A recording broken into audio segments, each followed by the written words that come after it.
اللهم صل على محمد وآل محمد. بسم الله الرحمن الرحيم.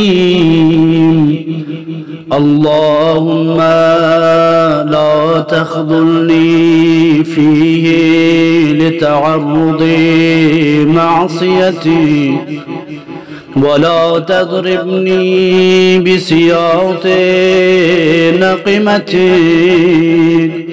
وزحزحني فيه من موجبات سخطك بمنك وأياديك يا منتهى رغبة الراغبين.